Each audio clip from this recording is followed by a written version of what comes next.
So on Sunday, ABC aired the long-awaited interview with James Comey. Now, it turns out this interview was like 5 hours long, and ABC News basically aired about an hour of it.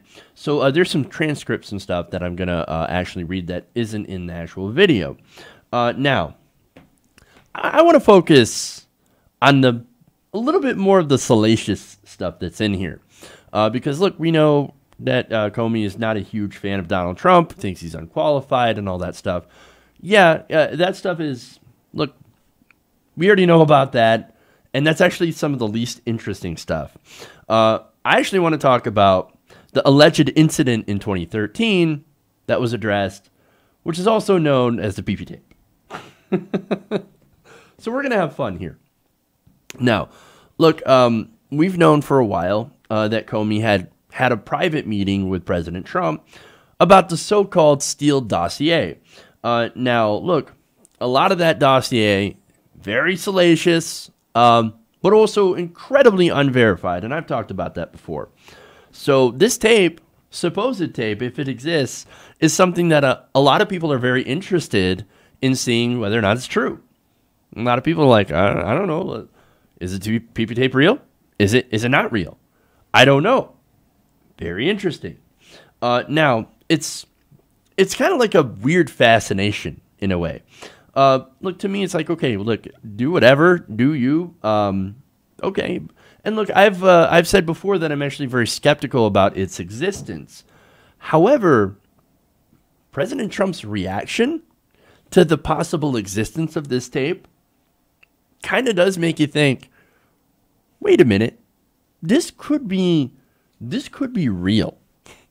So anyway, they addressed this on the 2020 interview, and well, let's go to that. Let's show you the video. How graphic did you get? I think as graphic as I needed to be. I did not go into the business about people peeing on each other. And he interrupted, started talking about it. You know, do I look like a guy who needs hookers? I didn't answer that, and then I just moved on and explained, sir, I'm not saying that we credit this, not saying we believe it. We just thought it very important that you know. What was the look on his face? He was very defensive and started going into a list of people who had accused him of touching them improperly, sexual assault, and how he hadn't done this, he hadn't done that, he hadn't done that. Did you tell him that the Steele dossier had been financed by his political opponents? No. I didn't even think I used the term Steele dossier. I just talked about additional material. But did he have a right to know that? That had been financed by his political opponents? I don't know the answer to that. It wasn't necessary for my goal, which was to alert him that we had this information. Did you believe his denial? Honestly, never thought these words would come out of my mouth, but I don't know whether the current president of the United States was with prostitutes peeing on each other in Moscow in 2013. It's possible, but I don't know. How weird was that briefing? Really weird. I just wanted to get it done and get out of there. You and pretty much everybody else, if there were anybody else in the room, and there wasn't, they would want to get the hell out of there too. This is a conversation that was actually had. Now let me go to some of the transcripts, because there's actually more. They actually talked about this at length, right? Now, when Comey said, look, do I look like a guy who needs hookers, right? Referencing what President Trump had said. Another thing that wasn't in the interview is he asked, another reason you know it's not true is I'm a germaphobe. There's no way I'd let people... I'm sorry, I can't believe I'm having this conversation. And I can't believe I'm saying this, but there's no way I'd let people pee on each other around me. And that caught me so much by surprise, I actually let out an audible laugh. Because it was one of those... I was startled by it. And so that's Comey explaining. And he continues, I remember thinking, well, I should say that, as I understand the activity, sir, it doesn't require an overnight stay. And given that it was allegedly the presidential suite at the Ritz-Carlton, I would imagine you could be at a safe distance from the activity. All these things are bouncing around in my head, but instead of saying it, it just led me to think, the world's gone crazy. Yeah, the world has gone crazy. Again, somebody like Trump winning the presidency and becoming the most powerful person in the world, that is the biggest signifier of the world going absolutely bananas. I don't know what else to say about that. Yes, the world has gone absolutely crazy. But again, this was a real conversation that was had between the former head of the FBI and the president of the United States, whether or not said president hired Russian hookers to urinate on a bed. One that Obama possibly might have stayed in. So that's the other thing that's really kind of strange about this whole alleged tape, right? So the reason is not because he's like, I don't know, into it or there's some sort of kink, right? It's apparently because of Obama having stayed in that bed. And of course, he despises President Obama. And so I want to give you another little piece of the transcript here. He said, "I may order you to investigate that." I said, "Sir, that's up to you, but you'd want to be careful about that because it might create a narrative that we're investigating you personally. And second, it's very difficult to prove that something didn't happen." However, look, due to him being incredibly defensive about this, like, if somebody were to come up with some weird salacious thing that obviously I did not do and say, well, yeah, like the people think that you did it, I think the first instinct would be to laugh. Like, are you nuts? No, of course I didn't do that. That's insanity. Come on, man. That's crazy. But his reaction being super, super defensive and being like, oh, that doesn't happen to us. Fake news.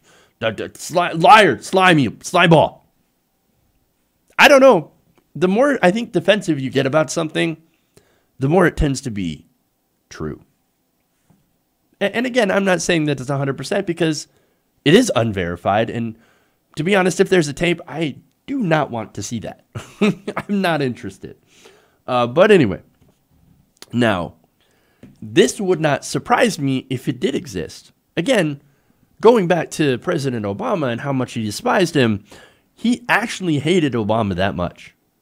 And look, there's great examples of it. You only need to go back a few years when he was calling for publicly President Obama's birth certificate.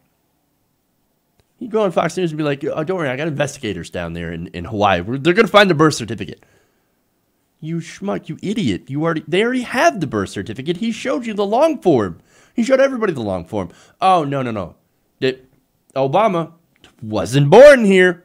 He had to have been born in Kenya.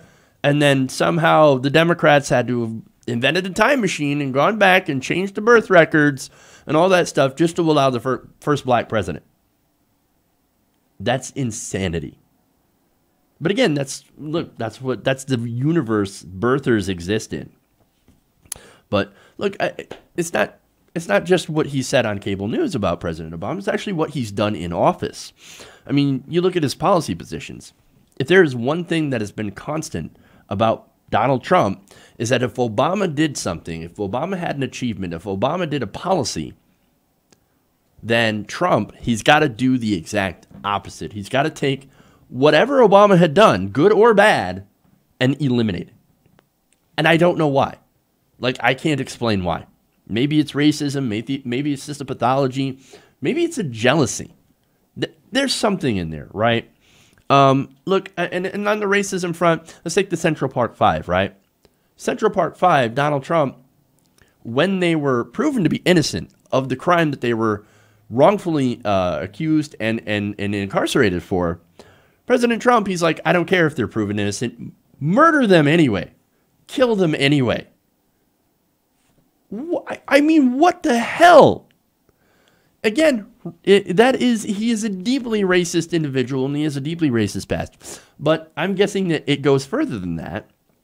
And I think there is a jealousy that President Trump has of the former president.